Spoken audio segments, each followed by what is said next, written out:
I would like to invite the next evaluator, that is Abhishek.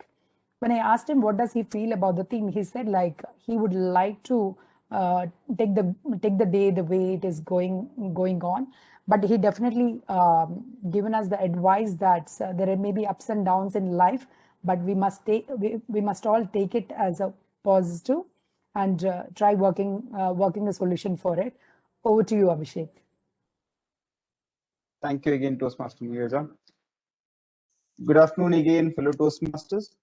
I'll be the speech evaluator for Toastmaster Padma, who will be delivering her Level 3 Project 3 speech for project Prepare for an Interview.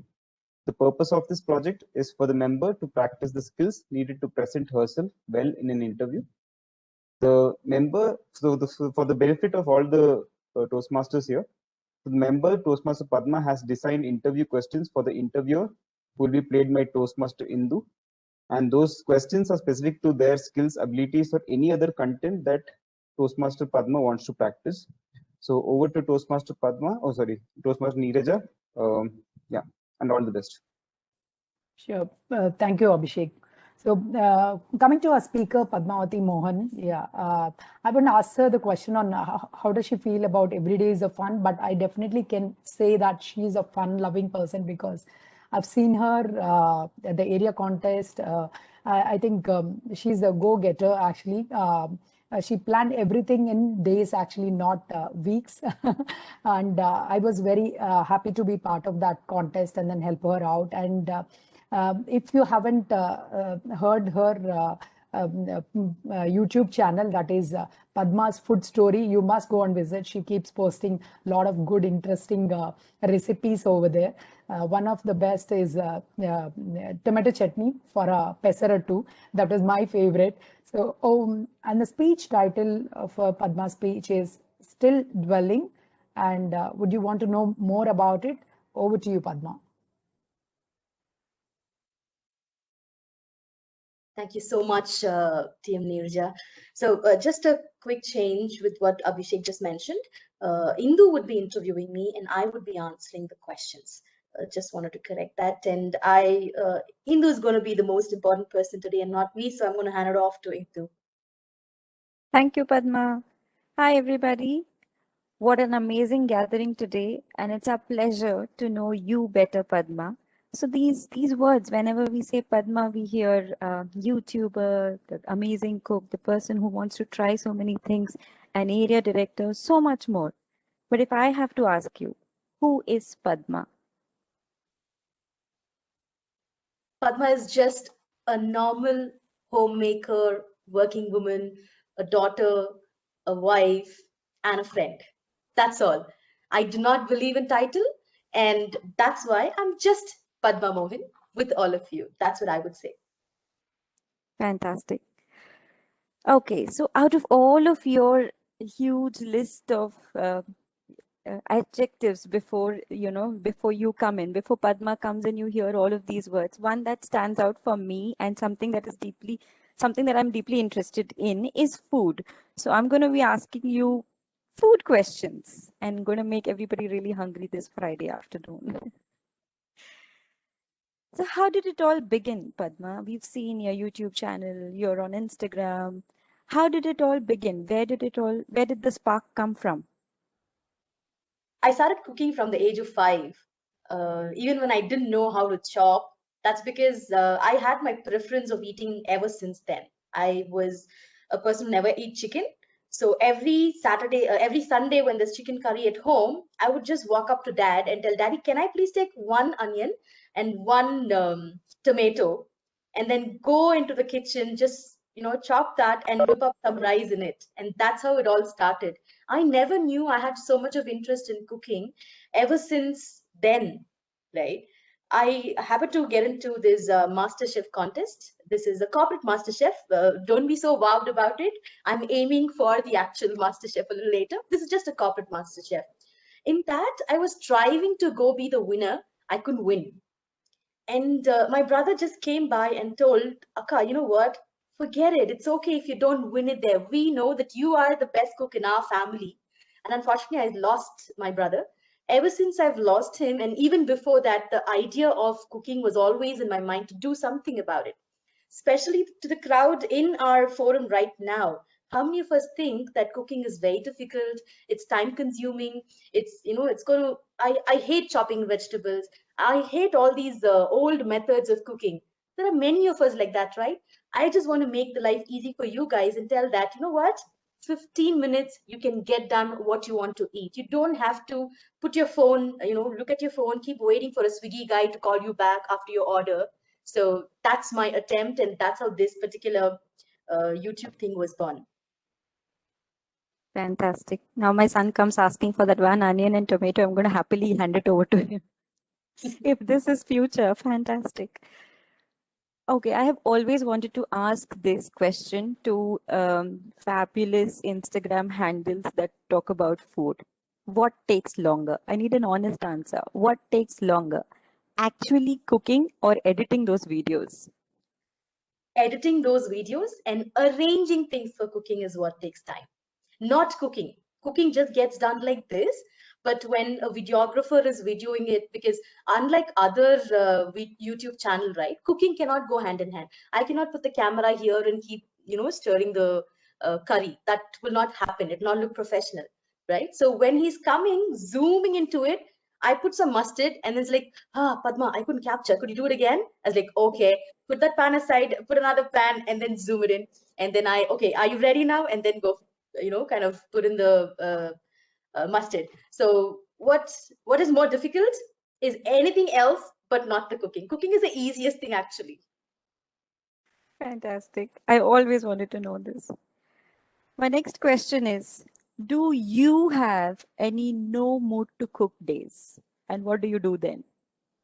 Honest answer. I need an honest answer. Definitely have no mood to cook days. I wouldn't deny at all, because there's one thing you have to believe is if your mind is in a good position, no matter what you cook will come out really well, and that becomes a healthy meal for your family. If you're in a cranky mood, not so good mood, my humble request to you is please don't go to the kitchen. That day, pick up your phone and order it from Swiggy, because you don't want to feed your son or your husband that anger which is going to go through your food. Okay, and I really mean it. There's a science behind it. If you're not in mood for it, call it off and tell them, sorry, I'm not going to cook today. So please do that. Try this once. If you're in a bad mood, do not try. Even if it's an easy fall dosa, you'll get cracky doing it. Fantastic, Padma. The secret ingredient is always love, they say. Absolutely. Okay, as we go, quick rapid fire. Comfort food or gourmet food? Comfort. Khichdi or bisi bele baat? Bisi vele baat. Coffee or tea? Neither. I'm lactose intolerant. Wine or beer? I love wine. Yeah, and I knew that is the answer to this question, and I'm going to segue into the next question. How did the whole wine journey begin? That is so exotic for a hobby. How did it all begin? Thank you for my eye surgery. I had nothing to do but just stay out of all the system, reading, no LED lights, nothing was around me. So I was just doing nothing. That's when this idea came in my mind, because every year I try to add something onto the portfolio of my cooking. I learned baking and slowly, got into chocolate, and wine was pending, long pending. And then on the way to my hospital, I requested Dad if he can accompany me to the market, and we picked up the grapes. That's how wine was born. And if at all somebody needs to take credit of wine, it'll be both my father and my mother, because my mother keeps praying. She thinks that because of Jesus, the wine came out really well. And my father did so much of filtering along with my husband, and that's the reason wine came out well. I just brought the ingredients home and put my heart and soul in it. Fantastic. And you put your heart and soul into anything you have that Midas touch. Congratulations, Padma, on accomplishing so much in your life, and all the best for your future. And I think on the note of wine, we are good for Friday. Thank you so much for attending our interview. Thank you. To Toastmaster Abhishek to share his evaluation with you. Thank you, Toastmaster Anish. Okay, before I start off, I wanted to make it clear that when I presented the speech objectives, what I meant was the interviewer or the one who will be asking questions will be Toastmaster Indu, and the one who will be answering will be Toastmaster Padma. So I'm sorry if that came out incorrectly. Okay, over to my Toastmaster, I mean, my target speaker, Toastmaster Padma. It was a very well presented interview. It was very amusing, and the amusement itself in your and the spark in your eyes when you were sharing your passions for cooking and the way how you go about cooking and everything was clearly visible.